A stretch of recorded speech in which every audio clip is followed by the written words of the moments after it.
I'm also trying to emphasize another point, namely that both success and failure are largely the results of habit. I have not the slightest doubt that Dan Halpin's close association with the greatest football coach America ever knew planted in his mind the same brand of desire to excel which made the Notre Dame football team world famous. Truly, there is something to the idea that hero worship is helpful. Provided one worships a winner, Halpin tells me that Rockne was one of the world's greatest leaders of men in all history. My belief in the theory that business associations are vital factors, both in failure and in success, was recently demonstrated when my son Blair was negotiating with Dan Halpin for a position. Mr. Halpin offered him a beginning salary of about one-half what he could have gotten from a rival company. I brought parental pressure to bear and induced him to accept the place with Mr. Halpin because I believe that close association with one who refuses to compromise with circumstances he does not like is an asset that can never be measured in terms of money. The bottom is a monotonous, dreary, unprofitable place for any person.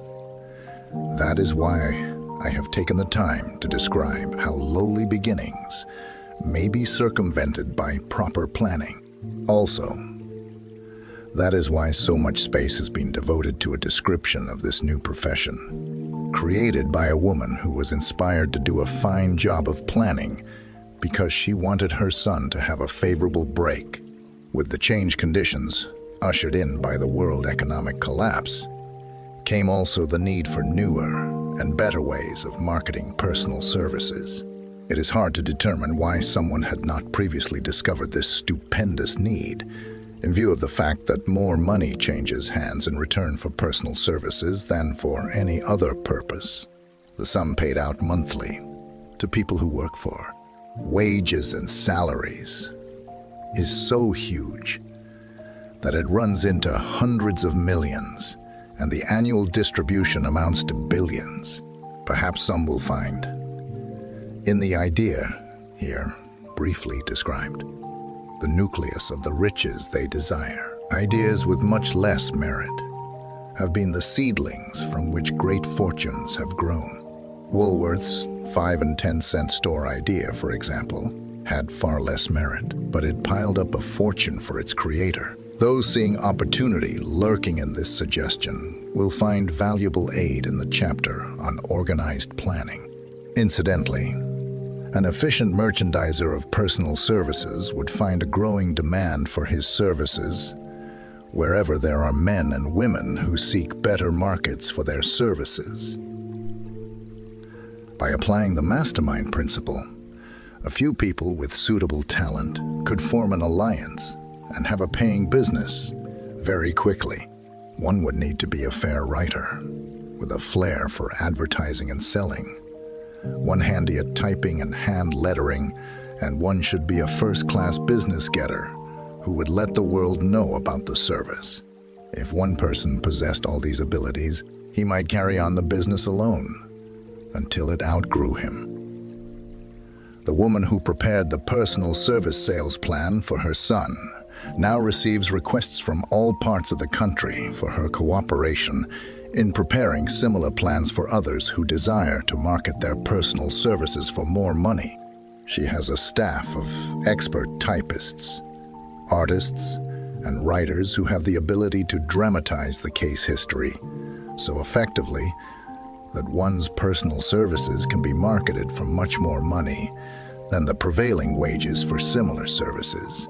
She is so confident of her ability that she accepts, as the major portion of her fee, a percentage of the increased pay she helps her clients to earn.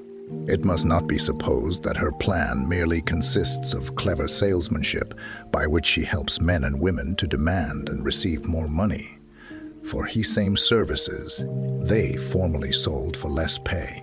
She looks after the interests of the purchaser as well as the seller of personal services and so prepares her plans that the employer receives full value for the additional money he pays. The method by which she accomplishes this astonishing result is a professional secret which she discloses to no one, excepting her own clients. If you have the imagination and seek a more profitable outlet for your personal services, this suggestion may be the stimulus for which you have been searching. The idea is capable of yielding an income far greater than that of the average doctor, lawyer, or engineer whose education required several years in college. The idea is saleable to those seeking new positions, in practically all positions calling for managerial or executive ability, and those desiring rearrangement of incomes in their present positions. There is no fixed price for sound ideas. Back of all ideas is specialized knowledge. Unfortunately, for those who do not find riches in abundance, specialized knowledge is more abundant and more easily acquired than ideas. Because of this very truth, there is a universal demand and an ever-increasing opportunity for the person capable of helping men and women to sell their personal services advantageously. Capability means imagination, the one quality needed to combine specialized knowledge with ideas in the form of organized plans designed to yield riches. If you have imagination, this chapter may present you with an idea sufficient to serve as the beginning of the riches you desire. Remember, the idea is the main thing. Specialized knowledge may be found just around the corner, any corner. The fifth step toward riches. 6. Imagination. Imagination, the workshop of the mind. The imagination is literally the workshop wherein are fashioned all plans created by man. The impulse, the desire, is given shape, form, and action through the aid of the imaginative faculty of the mind. It has been said that man can create anything which he can imagine. Of all the ages of civilization, this is the most favorable for the development of the imagination, because it is an age of rapid change. On every hand, one may contact stimuli which develop the imagination. Through the aid of his imaginative faculty, man has discovered and harnessed more of nature's forces during the past 50 years than during the entire history of the human race previous to that time.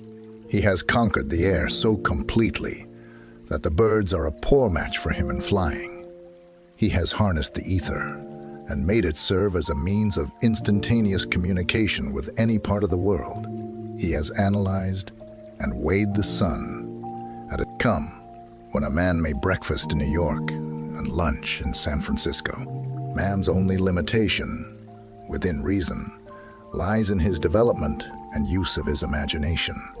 He has not yet reached the apex of development in the use of his imaginative faculty. He has merely discovered that he has an imagination and has commenced to use it in a very elementary way. 2 forms of imagination. The imaginative faculty functions in 2 forms. One is known as synthetic imagination, and the other as creative imagination. Synthetic imagination. Through this faculty, one may arrange old concepts, ideas, or plans into new combinations. This faculty creates nothing. It merely works with the material of experience, education, and observation with which it is fed. It is the faculty used most by the inventor, with the exception of the who draws upon the creative imagination when he cannot solve his problem through synthetic imagination. Creative imagination. Through the faculty of creative imagination, the finite mind of man has direct communication with infinite intelligence. It is the faculty through which hunches and inspirations are received. It is by this faculty that all basic or new ideas are handed over to man. It is through this faculty that thought vibrations from the minds of others are received. It is through this faculty that one individual may tune in or communicate with the subconscious minds of other men. The creative imagination works automatically, in the manner described in subsequent pages. This faculty functions only when the conscious mind is vibrating at an exceedingly rapid rate. As for example, when the conscious mind is stimulated through the emotion of a strong desire, the creative faculty becomes more alert, more receptive to vibrations from the sources mentioned, in proportion to its development through use. This statement is significant. Ponder over it before passing on.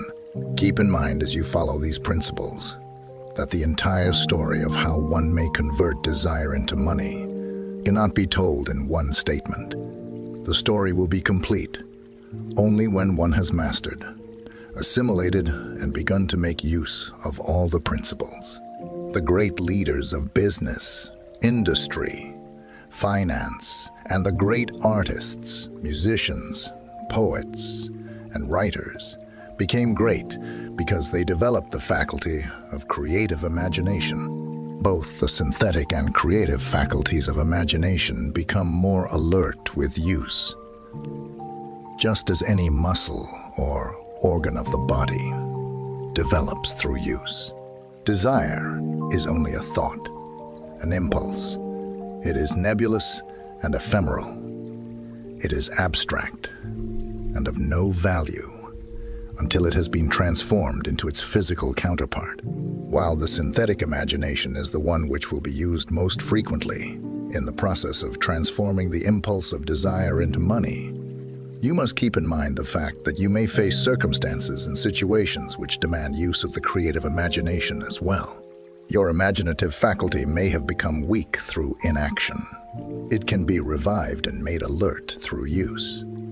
This faculty does not die, though it may become quiescent through lack of use.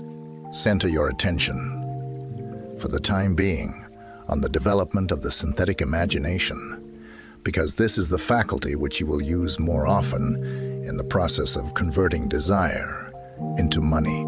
Transformation of the intangible impulse of desire into the tangible reality of money calls for the use of a plan or plans. These plans must be formed with the aid of the imagination and mainly with the synthetic faculty.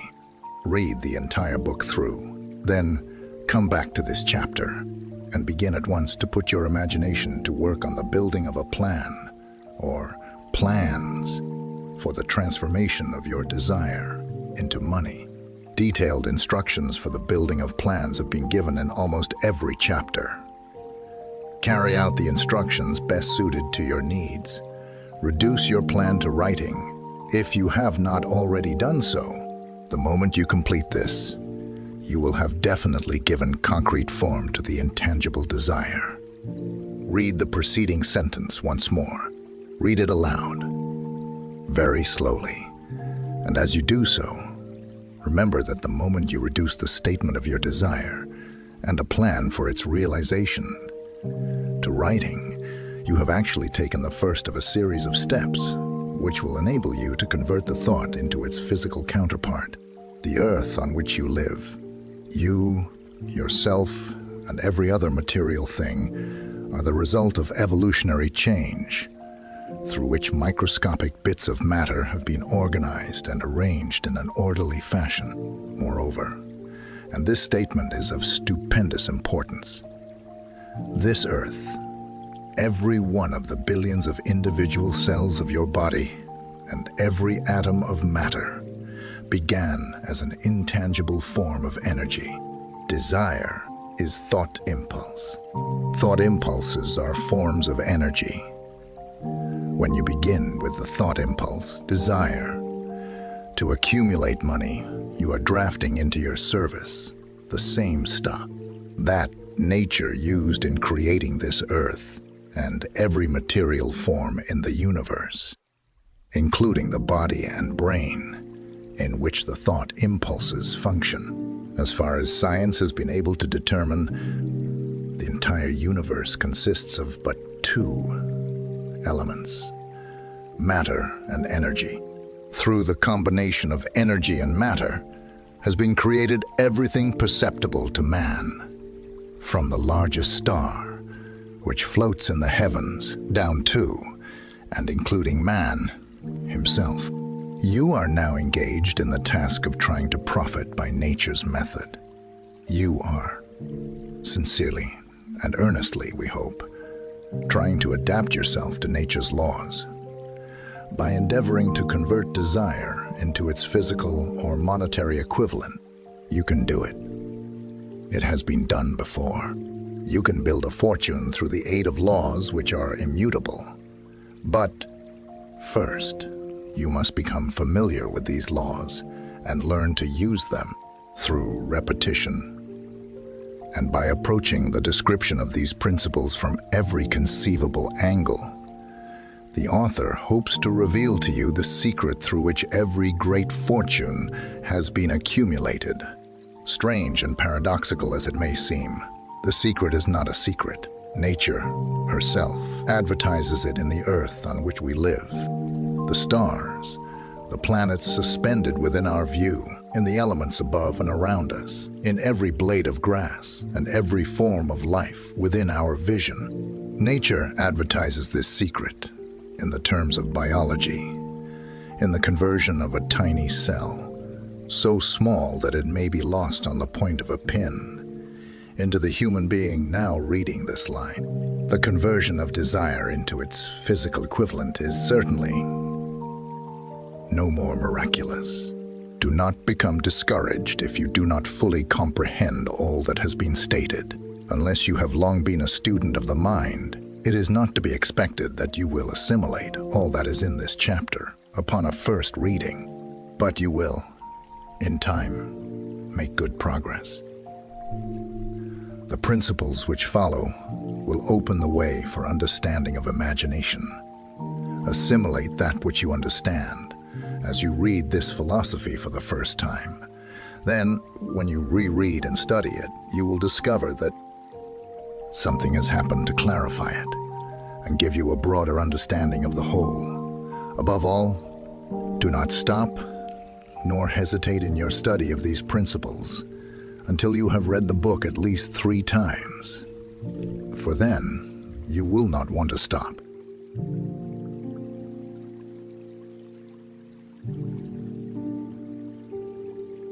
How to make practical use of imagination.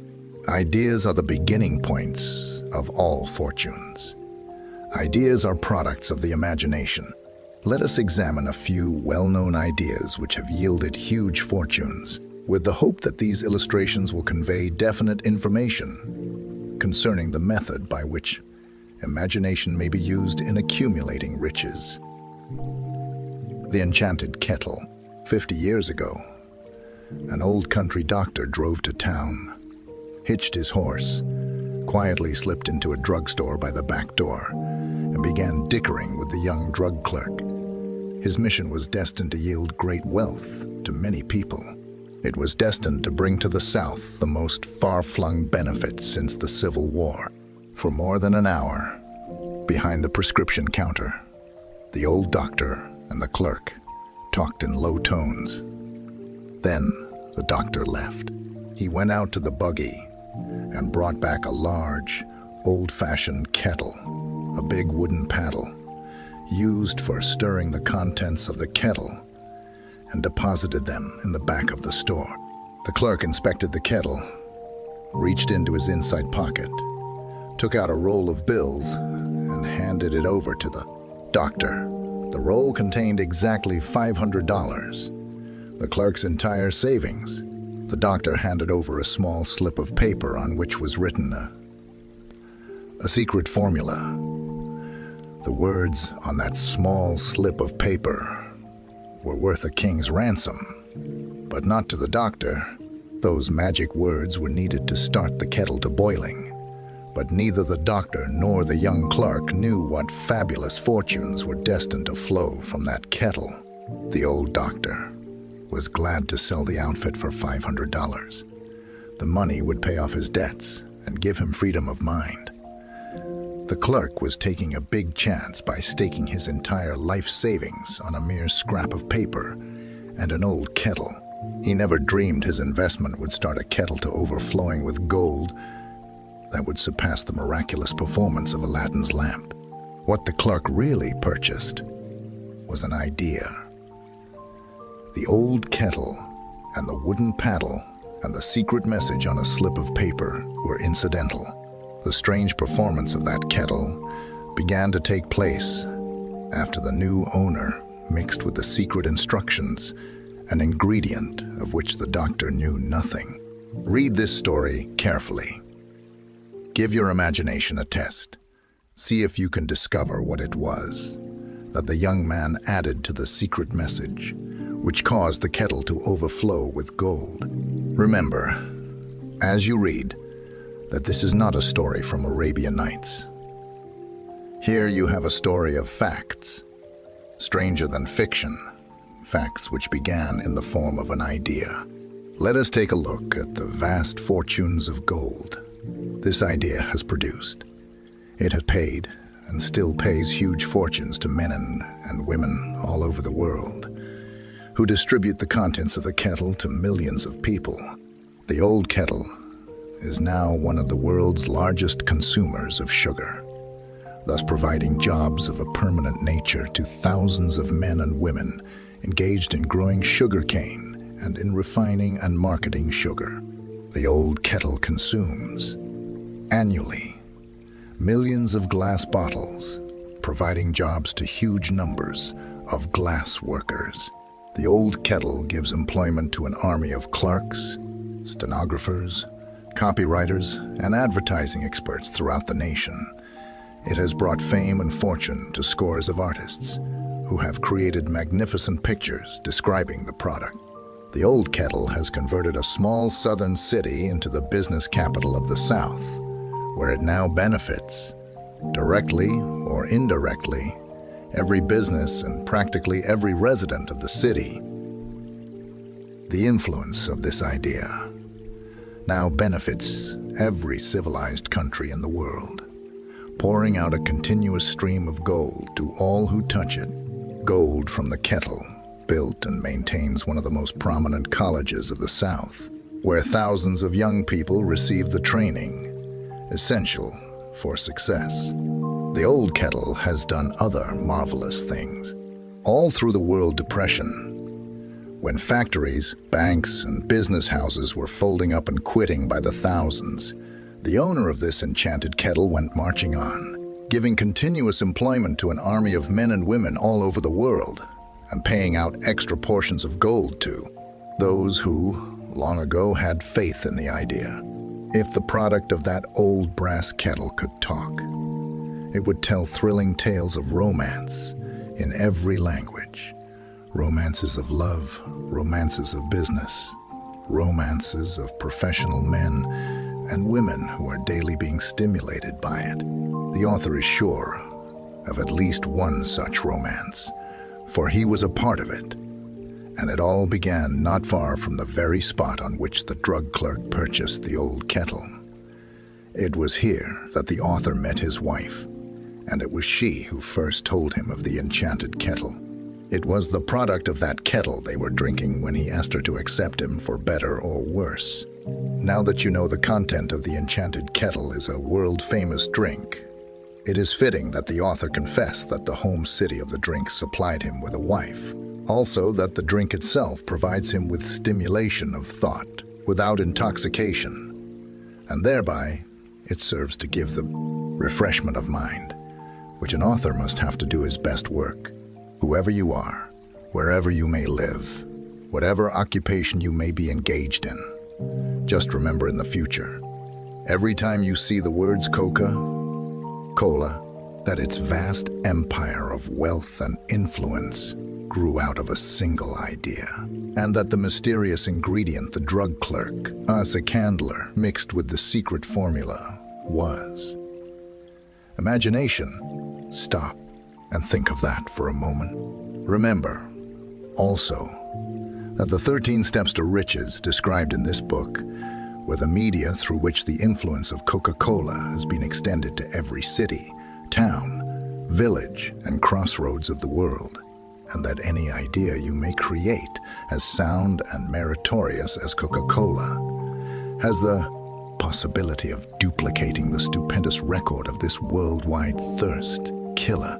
Truly, thoughts are things, and their scope of operation is the world itself. What I would do if I had $1 million. This story proves the truth of that old saying. Where there's a will, there's a way. It was told to me by that beloved educator and clergyman, the late Frank W. Gonzalez, who began his preaching career in the Stockyards region of South Chicago. While Dr. Gonzalez was going through college, he observed many defects in our educational system. Defects which he believed he could correct if he were the head of a college. His deepest desire was to become the directing head of an educational institution in which young men and women would be taught to learn by doing. He made up his mind to organize a new college in which he could carry out his ideas without being handicapped by orthodox methods of education. He needed $1 million to put the project across. Where was he to lay his hands on so large a sum of money? That was the question that absorbed most of this ambitious young preacher's thought. But he couldn't seem to make any progress. Every night, he took that thought to bed with him. He got up with it in the morning. He took it with him everywhere he went. He turned it over and over in his mind until it became a consuming obsession with him. $1 million is a lot of money. He recognized that fact, but he also recognized the truth that the only limitation is that which one sets up in one's own mind. Being a philosopher, as well as a preacher, Dr. Gonzalez recognized, as do all who succeed in life, that definiteness of purpose is the starting point from which one must begin. He recognized, too, that definiteness of purpose takes on animation, life, and power when backed by a burning desire to translate that purpose into its material equivalent. He knew all these great truths, yet he did not know where or how to lay his hands on $1 million. The natural procedure would have been to give up and quit by saying, well, my idea is a good one, but I cannot do anything with it because I never can procure the necessary $1 million. That is exactly what the majority of people would have said, but it is not what Dr. Gonzalez said. What he said and what he did are so important that I now introduce him and let him speak for himself. One Saturday afternoon, I sat in my room thinking of ways and means of raising the money to carry out my plans.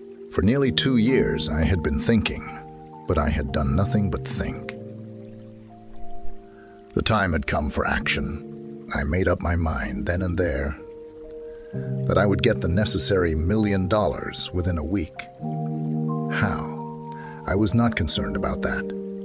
The main thing of importance was the decision to get the money within a specified time, and I want to tell you that the moment I reached a definite decision to get the money within a specified time, a strange feeling of assurance came over me, such as I had never before experienced.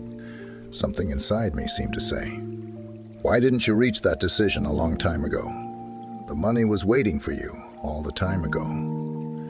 The money was waiting for you all the time." Things began to happen in a hurry. I called the newspapers and announced I would preach a sermon the following morning, entitled, "What I Would Do If I Had $1 Million." I went to work on the sermon immediately, but I must tell you, frankly, the task was not difficult because I had been preparing that sermon for almost 2 years. The spirit back of it was a part of me. Long before midnight, I had finished writing the sermon. I went to bed and slept with a feeling of confidence, for I could see myself already in possession of the $1 million. Next morning, I arose early, went into the bathroom, read the sermon, then knelt on my knees and asked that my sermon might come to the attention of someone who would supply the needed money. While I was praying, I again had that feeling of assurance that the money would be forthcoming.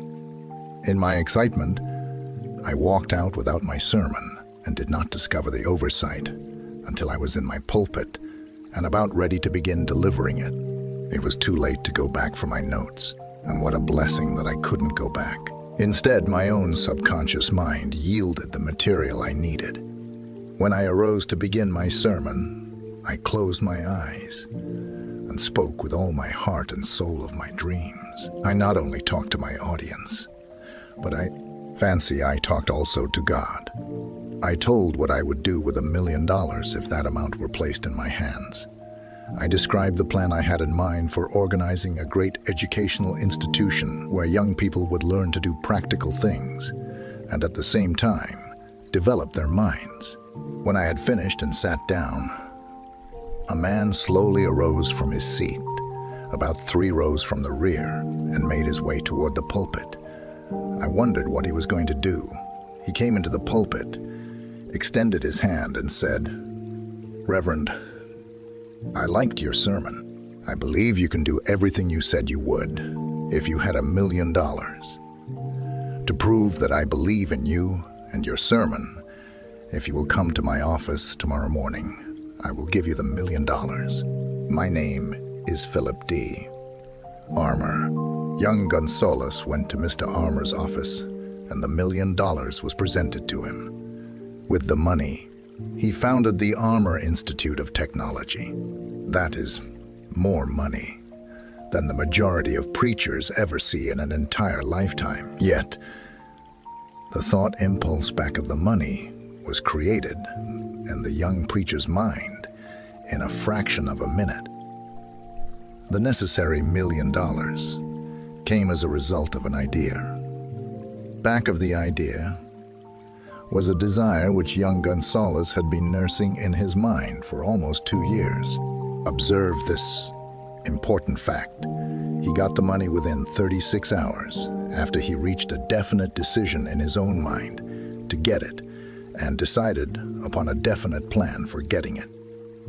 There was nothing new or unique about young Gonzalez's vague thinking about $1 million and weakly hoping for it. Others before him, and many since his time, have had similar thoughts, but there was something very unique and different about the decision he reached on.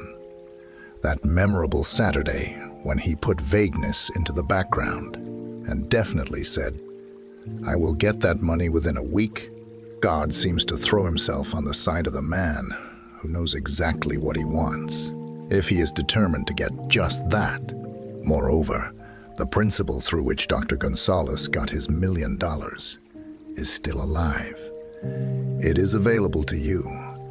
This universal law is as workable today as it was when the young preacher made use of it so successfully. This book describes, step by step, the 13 elements of this great law and suggests how they may be put to use. Observe that Asa Candler and Dr. Frank Gonzalez had one characteristic in common. Both knew the astounding truth that ideas can be transmuted into cash through the power of definite purpose plus definite plans. If you are one of those who believe that hard work and honesty alone will bring riches, perish the thought. It is not true. Riches, when they come in huge quantities, are never the result of hard work. Riches come, if they come at all, in response to definite demands, based upon the application of definite principles and not by chance or luck. Generally speaking, an idea is an impulse of thought that impels action by an appeal to the imagination. All master salesmen know that ideas can be sold where merchandise cannot. Ordinary salesmen do not know this. That is why they are ordinary. A publisher of books, which sell for a nickel, made a discovery that should be worth much to publishers generally.